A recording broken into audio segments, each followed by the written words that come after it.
Why the living room economy outperforms Silicon Valley. The coffee had gone cold again. Another morning, balancing the noise of the house and the quiet question she kept avoiding. Can I really build something of my own? Outside her window, the world moved fast, chasing unicorns and venture capital. But inside, in the space between breakfast dishes and school drop-offs, something quieter was happening. Something most people never see coming.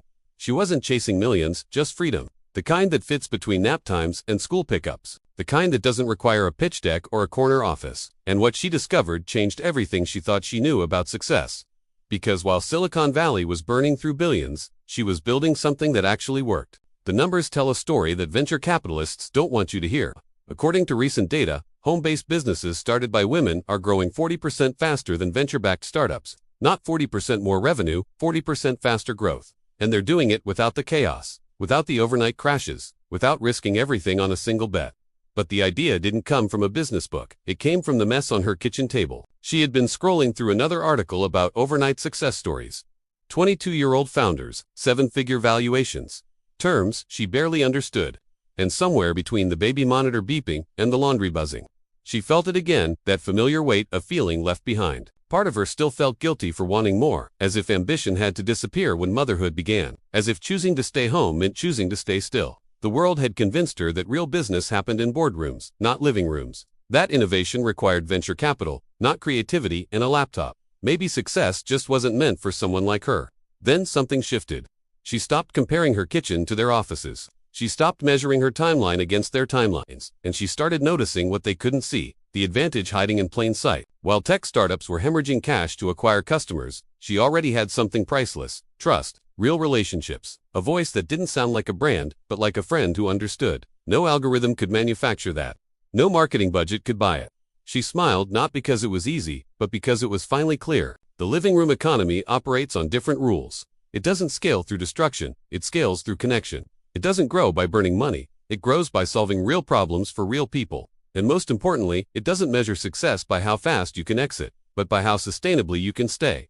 What would you have done in her place? The first thing she built wasn't glamorous. It was a simple digital product, a planner designed for other mothers trying to balance everything at once. She created it in Canva during stolen moments. No fancy software, no development team. Just her experience, translated into something useful. She posted about it once, then twice. Then someone shared it. Then someone else bought it. And suddenly, the kitchen table didn't feel like a limitation anymore. It felt like a launchpad. But here's what Silicon Valley gets wrong about this model. They think small means insignificant.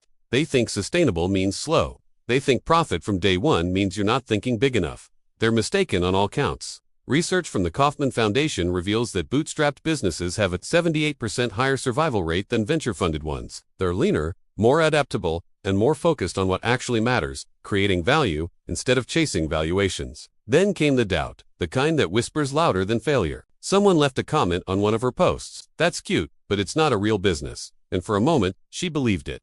For a moment, she compared her $1,000 in monthly revenue to their $1 million funding rounds. For a moment, she forgot that she was profitable, present, and free, while they were stressed, stretched, and spending other people's money. She almost gave up until one message changed everything. It was from another mother. 5 lines, poorly typed, probably written during a crying session or a rushed lunch break. I don't know if you'll see this, but your planner saved my sanity this month. I finally feel like I can breathe. Thank you for making something that gets it. That's when it clicked. Silicon Valley optimizes for scale.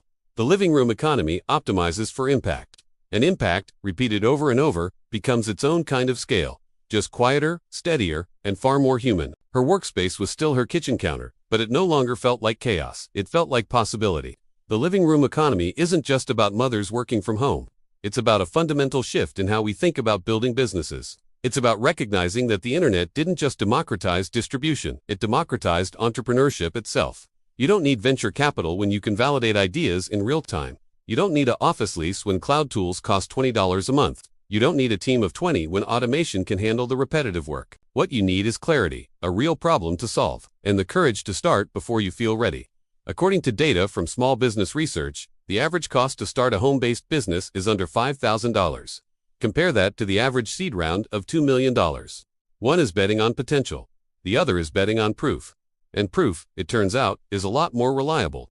Sometimes growth doesn't look like progress, it looks like staying. She didn't pivot every quarter. She didn't chase every trend. She didn't rebrand 3 times in a year because some guru said her messaging was off. She stayed with what worked. She listened to her customers. She improved slowly, intentionally, without the pressure of investors demanding hockey stick growth by next quarter. And that consistency, that refusal to chase shiny objects, became her competitive advantage. Because while everyone else was zigging and zagging, she was deepening, building trust, creating products that actually solve problems instead of products designed to attract the next funding round. Her customers stayed because she stayed. Loyal because she was loyal. Present because she remained present. The irony wasn't lost on her. Silicon Valley preaches disruption. The living room economy practices discipline, and discipline, over time, disrupts everything. But let's talk about what really separates these two worlds. It's not just about funding or location or even business models. It's about purpose. Venture-backed startups exist to grow fast and exit. That's the entire structure. You raise money, you scale aggressively, you sell or go public, and early investors get paid. The product is secondary to the transaction. The living room economy flips that entirely. The product is primary. The customer relationship is sacred, and the exit strategy is longevity, building something that sustains your life, not something that consumes it. What helped her the most wasn't just Canva Pro, it was realizing that she didn't need permission to start small. She tested a few tools before finding what truly worked, and honestly, it changed everything. Simple design software that let her create professional-looking materials without hiring a team. This isn't a promotion, just something that made her path a little lighter. She'll leave the link below if you want to explore it. But the tool was never the point.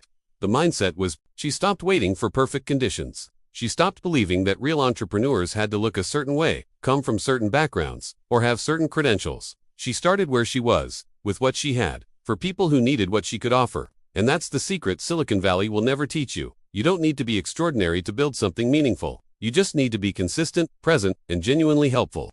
The rest takes care of itself. There's another element at play here that rarely gets discussed. The living room economy is reshaping what wealth means. In Silicon Valley, wealth is an exit event, a singular moment when paper value becomes real money. It's binary. You either make it or you don't, and most don't. But in the living room economy, wealth accumulates differently. It's daily revenue, monthly subscriptions, annual contracts. It compounds quietly while you sleep, while you parent, while you live your actual life. There's no dramatic exit because there's no need to exit. You built an asset that serves you, not the other way around. Disclaimer. This content is for educational purposes only and does not replace consultation or assistance from a professional. Always consult a qualified professional for any questions related to finance, business, or investments. 6 months after she started, she hired her first contractor, not because she raised a Series A, but because she could afford to. Profit, not promises, funded the growth. A virtual assistant to handle customer emails. Then a designer to help with new templates. Each hire came after the revenue justified it, not before. That's sustainable scaling. That's profitable growth. That's what happens when you're not burning through someone else's money to chase someone else's timeline. She remembered the doubt. The voices that said small meant insignificant. The comparison trap that nearly stopped her before she started, and she realized something profound. Those voices were protecting a system that needed her to believe she wasn't enough. Because the moment she realized she was, she'd stop needing them. The venture capital model needs you to believe you can't build without them. The living room economy proves you can. It's not about rejecting ambition, it's about redefining it. Ambition doesn't have to mean sacrificing presence for profit. It doesn't have to mean choosing between motherhood and meaning. It doesn't have to look like 80-hour weeks and burnout disguised as hustle. Ambition can be quiet. It can be patient. It can be profitable from day one. And it can fit beautifully into a life that also includes breakfast with your kids, afternoon walks, and coffee that's still hot because you're not rushing anymore. When she poured her coffee the next morning, it was still hot because this time, she wasn't rushing, she was building. And for the first time in years, those two things weren't in conflict. They were finally, beautifully, aligned. The living room economy isn't a consolation prize for people who can't make it in the real business world. It's a conscious choice by people who've redefined what making it actually means. It's not about being featured in TechCrunch, it's about being present at dinner. It's not about exponential growth. It's about sustainable income and meaningful work and the freedom to design your days instead of surviving them. And the data keeps proving it works. Small businesses with fewer than 10 employees account for over 90% of all businesses globally. Women-led businesses are the fastest growing segment. Home-based entrepreneurs report higher life satisfaction than their corporate counterparts. The revolution isn't being televised. It's happening in living rooms, at kitchen tables, during nap times, and after bed. Because while Silicon Valley is optimizing for unicorns, the living room economy is optimizing for humans. And humans, it turns out, care more about freedom than funding, more about purpose than press releases, more about impact than exits.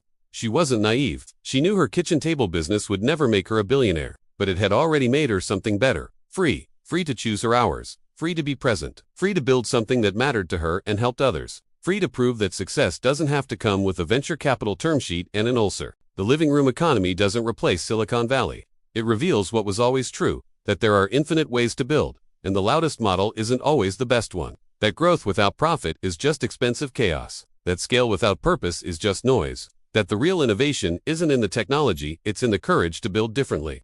Tell us what part of her story resonated with you most, and where you're watching from. Your journey might just inspire the next one. Tell us which country or city you're watching from. See you in the next video.